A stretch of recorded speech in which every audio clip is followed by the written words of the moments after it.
Welcome to a interesting problem.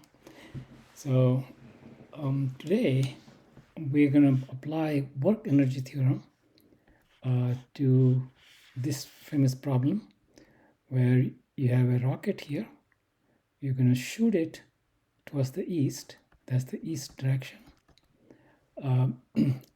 And the speed with which to shoot is v. And speed is with respect to the launch point. Okay. So whenever somebody says, I've talked to you this point before, whenever someone said, okay, I've got this speed, the moment is to ask a question with respect to what point you're talking about, because the speed is relative to some other thing. So it's L, and and as you know, the Earth is rotating. So this is the north, this is the polar, let's call it north.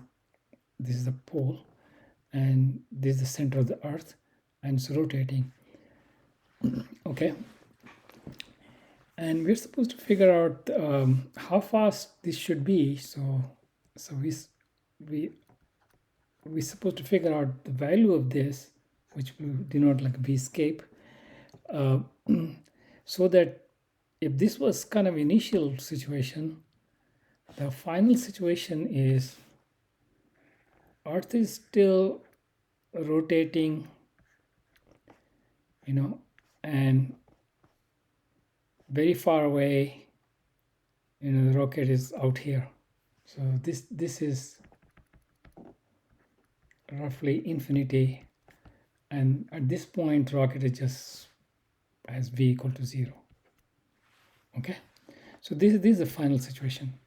So you can say that this is will be energy conservation problem, and you can do it that way, and that completely fine, but you have to be very careful. You can ignore the Earth rotation and do it, and then later on you can make correction for Earth's rotation. Either way, we're not going to use energy conservation. We're going to do work energy theorem. How about that? Okay, so how you do that, right?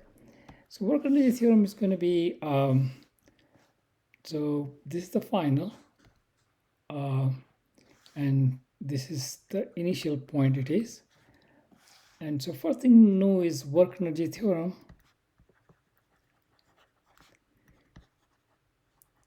is change in kinetic energy half for the rocket, v square minus half mvi squared. So there's speed here and speed there,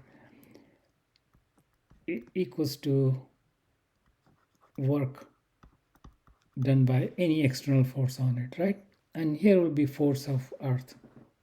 So this will be, in this case, going to be gravity of Earth. Okay, so and because we're going to talk, the distances involved is, all distances from the center of the Earth. You can't use, for this,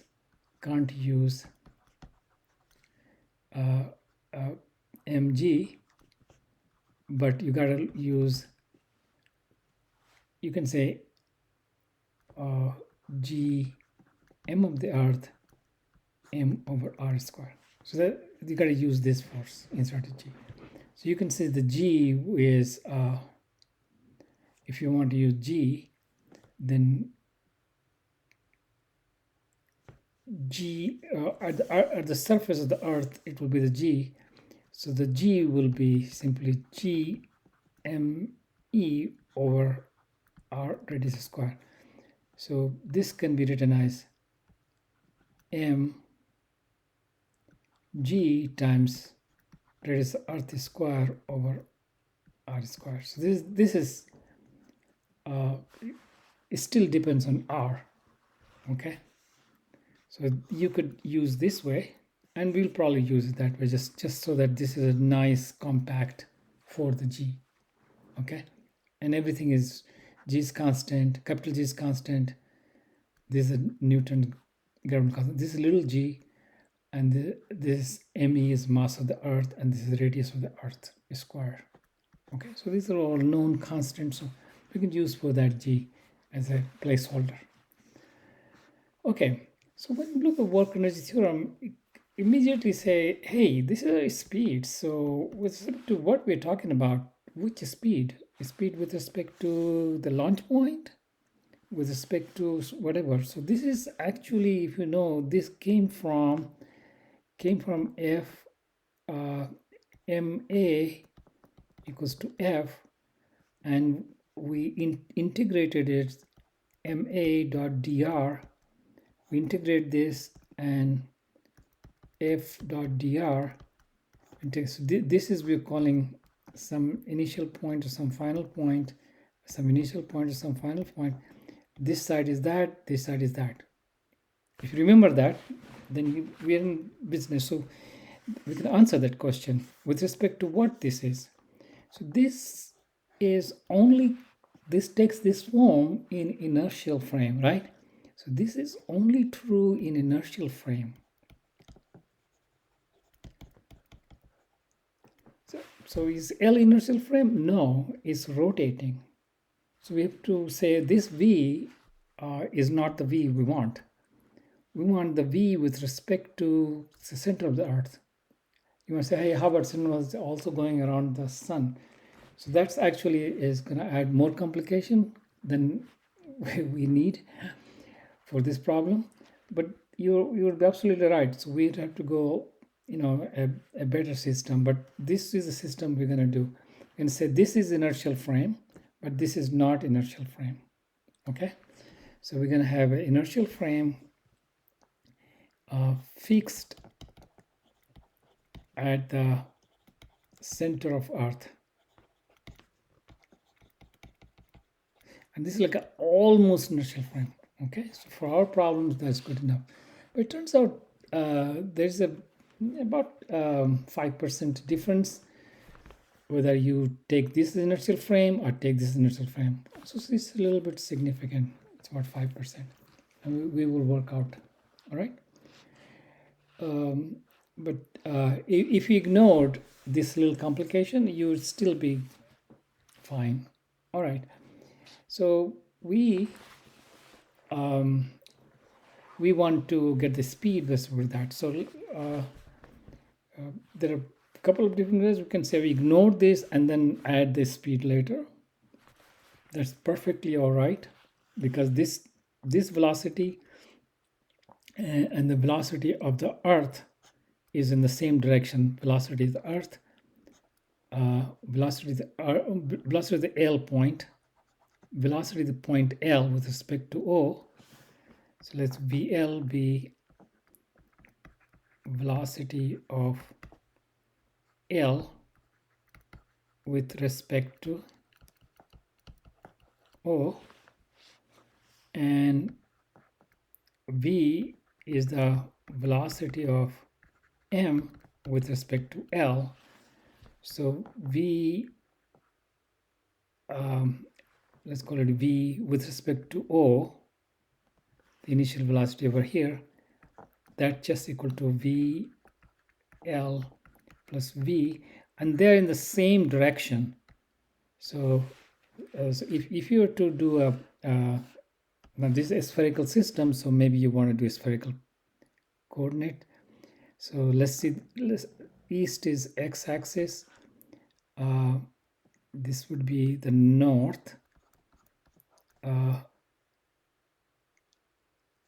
This well, let's see, we can do a little bit differently. Okay, so this is the east, and so this will be, so let's call that x, and this will be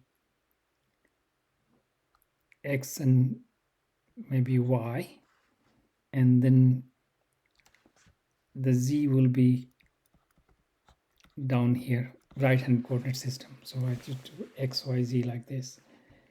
So x, so if I'm going in this direction, the direction like that is E hat of the phi. So phi coordinates is from the x, that's the phi coordinate, and from here to here is the theta coordinate, and from here to here is the r coordinate. So those are the spherical coordinate if you wanted to use, but it's really not necessary to do that. Okay. So why not we take this will be so in here. Okay, we'll do a spherical coordinate, or you can just say at this instant, this x direction, both are the x direction. So VL I hat plus V I hat. So they're just together, VL plus V I hat. So this is the initial velocity. So initial speed is just these are same sign plus both of them. So VL plus V. So this is my initial, and final is 0. So this we know is 0, and this one we know is this quantity. So now we need to figure out the other side. So the other side is we are going to shoot to the east and just, let's go to the whatever that direction is going to go a little bit. So over here is, so when we are shooting to the east, you can see the radial distance is also increasing, right? So let's call that some point is going to have a dr vector, and it's in the xy plane. So it's going to be xy, this is x, and originally it was a y here. So xy plane, so we'll have a dr vector, and dr vector will have some dr into u hat r direction, radially going out, r hat direction, or u hat r. So, and then some in the phi direction. Phi comes from here and in the phi direction. So this is going to be r d phi u hat phi. And sometimes we write just like dr r hat plus r d phi phi hat. Okay, so that's the small element vector on its path. All right, how about the f? So if I'm over here a little bit, a distance r from here, little r, then the force is negative directions, minus r hat. That's the direction of the force, and the formula for the force you can write it mg re square 1 over r square. So using this part rather than the original one, I can just use simple because I can combine all of them. So this is all constants. Okay, so you can just say minus r hat b over r square. So that's b is this stuff, so you don't have to keep copying it. Okay, so what is w, what is the amount of work done? Is this integral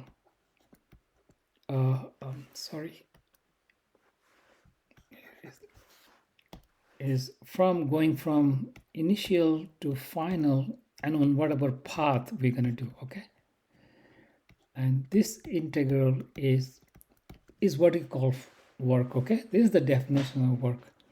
If the force is constant, so a lot of time in the introductory things we deal with constant forces.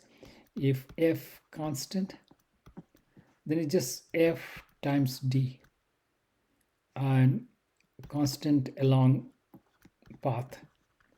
Or if F pointed at an angle to path, so if you had a F this, if you went this way, dr this way, but force was pointed that way, and you had a theta, and this was constant. So you came from here and went all the way here. This distance is d. Then in this case, you'll have f d times cosine theta. So these are special cases of this integral. And here, in our case, it's not constant. So we can't use this. So we'll have to actually do from some initial to final. And f is going to be minus b r hat over r squared. So that's f. And dr is going to be dot product dr r hat plus r d phi hat. And you can see r hat and phi hat 90 degrees to each other, so they will kill each other. R hat with a phi hat will be 0, and r hat will be 1. Dot r hat will be 1. So this integral actually, you can see this is not kind of regular type of integral. In physics we have called this kind of thing so we call this conceptual integral. We can't yet do this integral, and by doing this kind of processes, we actually arrive at the integral that we would be able to do. It's still conceptual. It's still not doable. And then you'll see it now when I process this, it becomes I to f. This is conceptual. I'm just going from the initial to final. I didn't put a limit yet. It's just going from some initial point to final. And this is minus and b are minus b over r squared dr. Now this is doable. Now I have variable r, and so we have to go to the original problem and say, oh, initially r was the radius of the earth, and finally r is infinity. So we are going to go, and now this can be turned into r radius of the earth, and this will become infinity. So now it's doable. And what I put over here, that depends on what I have over here in the d, right? Okay, so minus b dr over r squared re to infinity. B is constant, so p.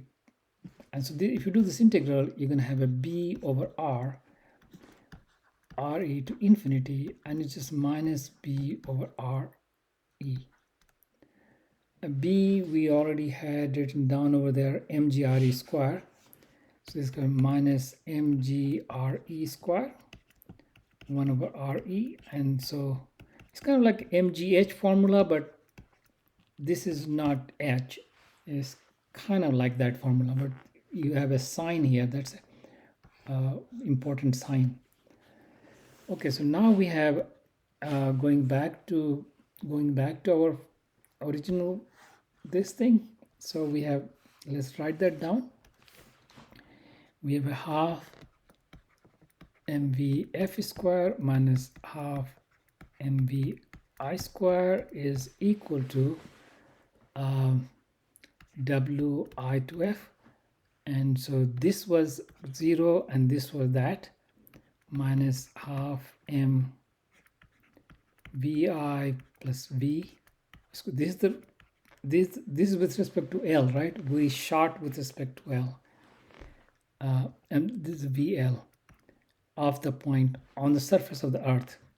So VL is speed of the point on surface of earth. And so that and this on the right side is minus mgre.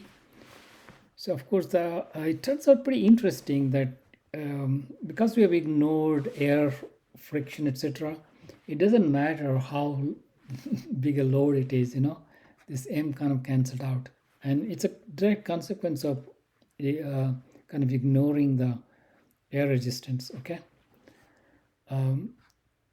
And so this minus was very important. This minus was important because this guy cancels out that. So this is what we want. So V is going to be V plus VL is equal to square root 2GRE. I'm taking a positive root because these are all positive. This is positive. That's why I take a positive root. And so the speed, this speed, because the way we set it up, this is the escape speed. So V is the V escape. V escape speed is going to be square root 2GRE minus VL. So how do we, of course, you can just plug those numbers and get this, and kind of remember this is like a 11 times 10 to the 3 meter over second. And VL, what is VL? So it is an equator. So it's kind of like a circular motion. This point on Earth is going in circular motion, and if the Earth is rotating omega, so it's going with an omega, and this radius is RE. So the speed VL is just going to be omega times RE. And what is omega? Omega is 2 pi over 1 day. It's going whole thing in 1 day. So RE. So we have VL is minus 2 pi.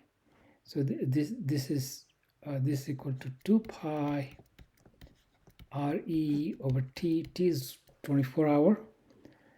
So if I work this out, 2 pi and 24 hour, 3600, RE is going to be 6.4 kilometer, 10 to the 3 kilometers, means 10 to the 3 again.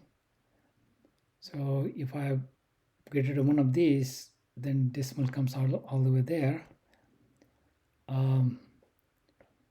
I can get rid of this guy and place all the decimal back there.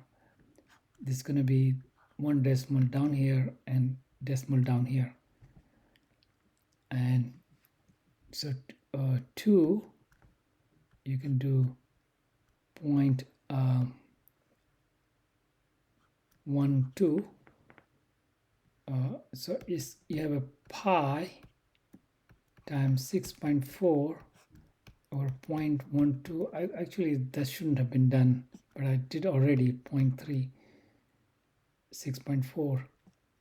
But I need to kind of compare with number 3, so I went overboard. So I'm going to make these guys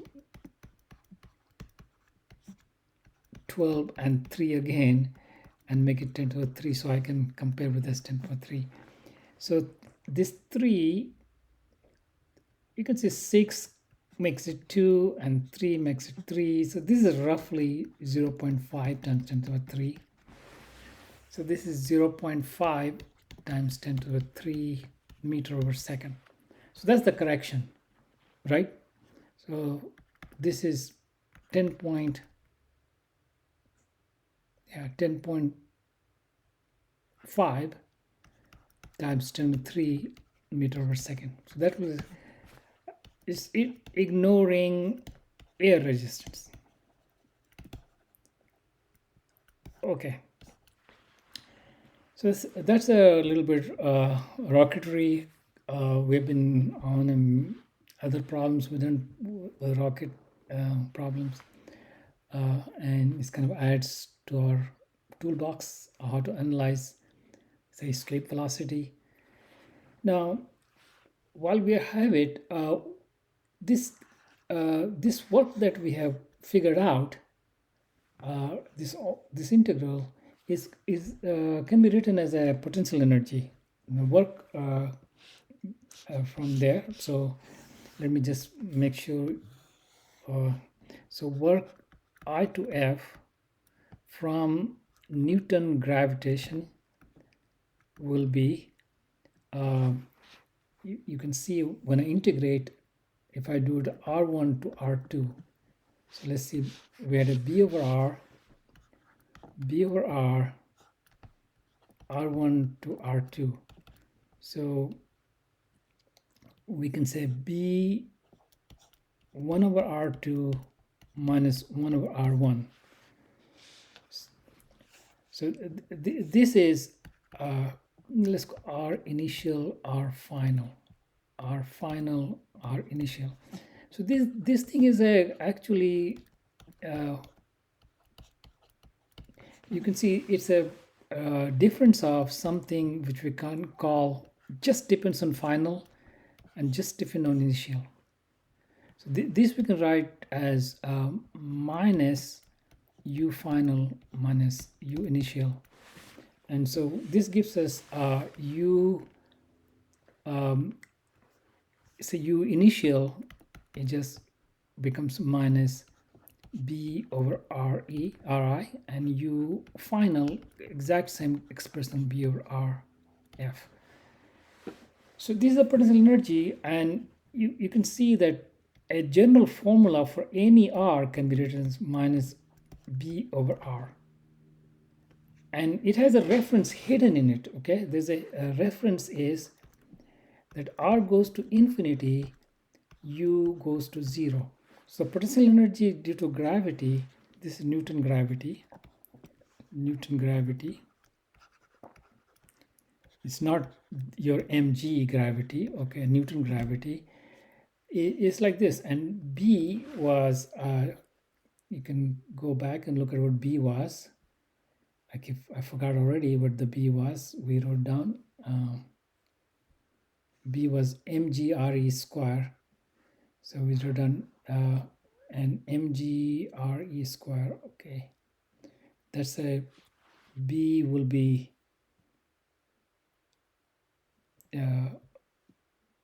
B will be G M. That's the B will be. In general, that will be B. So B is a GMM. So this is minus G, let's call it Newton, M of the large body, and M is our body. So this is the potential energy, Newton gravitational potential energy of M due to force by gravitational force by M.